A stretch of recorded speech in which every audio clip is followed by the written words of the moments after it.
Maigsuon sa ato ang mga pagbasa karon na pahinumduman kita sa tuwang Ginoo sa kung unsa ang labing importante sa tuwang pagpuyo ni ining kinabuhian.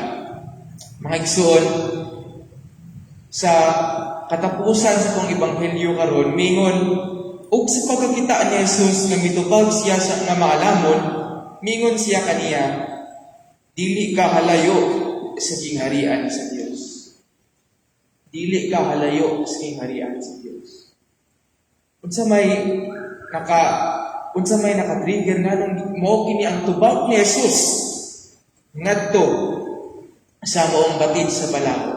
Tungod kay kabalo ang batid sa balaod, unsa ang tubag siya pangutana ra po nga ang labing importante mo ang pagigugma sa Dios ug ang pagigugma sa isig katao. Pero wala ningon si Jesus na igsoon nga anaara ka sa gingharian sa Dios kundi dili ka halayo sa gingharian sa Dios. Pagpasabot dili day igo ang kahibalo sa kung unsa ang importante aron nga masulod kita sa gingharian sa Dios, kundi labaw sa kahibalo mo ang pagpuyo niini sa atuang kinabuhi. Kabalo ang batid sa balaod unsay labing importante. Una ang mingon si Kristo, dili ka halayo sa gingharian sa Dios. Sa pa wala pa jud siya sa gingharian sa Dios. Aron nga mahimutang angayan di ay na makauban sa gingharian sa Dios. Ang labing importante dili lang nato mahibal-an nga tama ang pagigugma sa Dios o sa isig katao, kundi ato kining pagapuy-an sa tuang kinabuhi. Unsa man jud ang labing importante? Muna ang pangutana sa batid sa balaod sa tuang ebanghelyo karon. Maigsuon sa kaniadto manggod sa palang kasulatan sa mga Hudyo, tinatawag na nga Tanak, Turang, Nibiim, Ketubim. Sa Turang, naadara ang mga balaod, can also be translated as law. Ug sulod niya na ay 613 ka balaod. 613. Ug kaning batid sa balaod, kaning magtutudlo sa balaod, kabalo sa aning 613 ka buok nga balaod. Wala naglalis sila diri. Naglalis ang mga batid sa balaod. Miduol ang usa sa mga batid sa balaod kang Isus nga nadungog ang ilang panaglalis. Kaya naglalis sila sa 613 ka mga sugo. Aha dito ang pinaka-importante.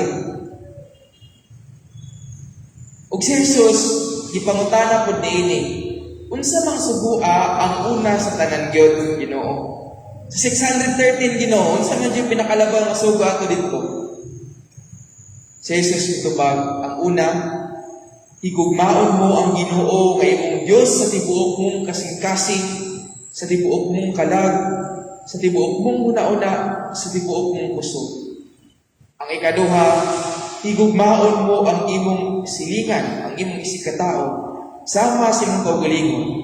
Wala na ilaing sugo, malabaw pa. Ug natubag ni Kristo ilang mga panaglalis. Kay tinuod, ang labaw sa tanan ang kita magpahigugmaon sa Dios ug sa atong isig katao. Pero mga igsuon, kini ba nga butang ang pagigugma sa Dios ug sa atong isig katao? Mo'y labing importante sa itong matag adlaw nga kinabuhi. Mao ba gayud ang atoang kinabuhian? Ang pagigugma sa atoang Dios ug sa atoang isig katao labaw sa tanan. Matag adlaw, daghan kita gusto buhaton. Daghan kita gusto nga tumalo. Kung sa mga batid sa balaod, dahil sila 613 kasugo, no? Saan nila pagtuman matag adlaw? O matag simana? Daghan kayo. Kita po, although wala na ta atong Wala ta nagasunod ato 613 yun. Matag adlaw daghan tag warag balaod sa tong kinabuhi. Daghan tag mga dili ug dapat. Dapat ako aning paliton, dapat mabuhat nako ni, dapat makabot nako ni, dapat dili nako ni buhaton, dapat dili ko moadto didto. Daghan tag mga dapat ug dili sa ato ang kinabuhi. Pero maigsoon, sa kadaghan sa tong concern matag adlaw, ganatagan ko pa nato higayon ang paghigugma sa Dios ug sa ato ang isig katao. Matag adlaw, kay mo kini ang labing importante sa ato ang kinabuhi. Matun pa, mailhan man daw na kung isa ang labing importante sa ato ang kinabuhi. Pinaagi aning ginatawag nila nga time, treasure, talent, test. Time, ahani mo ginahala din mo ang oras. Treasure, ahani mo ginahala din mong bahandi. Talent, ahani mo ginahatag ang imong talento. Maigsuon sa tuang 24 oras matag adlaw. Pila ka oras ang atong ihalad sa pagigugma sa Dios ug sa pagigugma sa isig katao. Sa tuang bahandi, treasure. Kita po ba nagahin o bahandi aron nga ato ang mapabati ang ato ang pagigugma sa Dios ug sa ato ang isig katao. Talento. Kani ba to ang kahibalo ang ato ang mga talento nagahatag pud ba ta og panahon sa pagpakita sa Dios nga ato siyang higugma ug sa ato ang isig katao kita nagmahigugmaon kanila pinaagi sa ato ang mga talento ug kahibalo. Time, treasure, talent, test. Na to ginahatag ang ato ang panahon, ang ato ang bahandi, ang ato ang talento. Kaya diya na ito makita mga igsuon kung unsa ang labing importante sa ato ang kinabuhi. Maigsuon sa ato ang pagpamalandong karon, idala kita sa Dios sa paglantaw siya ang kinabuhi. Si Jesus mo, ang kinabuhi ni Jesus, nagpakita sa kung unsa ang pagpuyo, mapuno sa pagigugma sa amahan, mapuno sa pagigugma sa isig katao. He exemplifies that kind of life. Life living in love with God and with neighbor, and to our neighbors. Ang ato ang ebanghelyo karon, hapit na siya sa katapusan sa ebanghelyo ni San Marcos. O ang ebanghelyo ni San Marcos, ang pangalas nga part sa iyang ebanghelyo, nahitabo within 1 week sa kinabuhi ni Kristo. 1 week sa kinabuhi ni Kristo. O kining maong ebanghelyo karon akong ibasa, nahitabo kini bago siya nagpasakit, namatay, kilubong, ug nabanhaw uman sa 3 ka adlaw. Sa ato pa mga igsuon, iya kining giingon. Una sa tanan, igugmaon mo ang Ginoo nga imong Dios, igugmaon mo ang imong isig katao sama sa imong pagpalingon. Human iya kining giingon, iya kining gipakita pinaagi siyang pagpasakit, pagkamatay, pagkabanhaw, alam ug tungod kanato.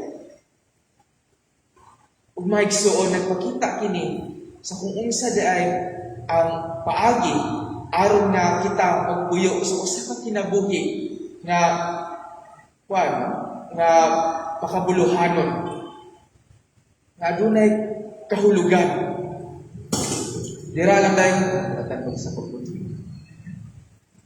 Dira lang ko dahil nato makita ang tinuod na kahulugan sa kinabuhi o ang tinuod na biliniini kung kita muhalad sa itong kinabuhi alaw sa Diyos sa isig katao. Baliktad kini sa ginatudlo sa kalibutan nato.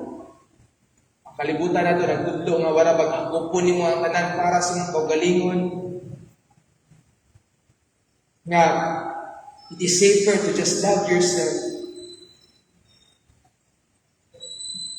But our Lord Jesus Christ teaches us, in order to live a meaningful life, we need to offer ourselves to God and for others. We need to love. Remember sa kanta ni talaga itong What Matters Most, kanta. Rankin sa apelyido sa nagkanta na, what matters most is that we love Him. Sa tuwa pang kinabuhi, nagmahigugmaon pa.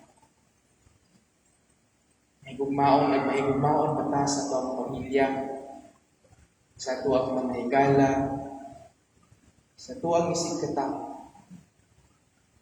sa tuwang Diyos. Nagmahigugmaon pa ta sama ng Kristo. Ang gugma ang ipakita ni Kristo mga igsoon, dili lamang itong gugma nga kanabitang wave of emotion lang o pagbati lang. Dili lang itong pagigugma alang sa mga nahigugmaon kaniya.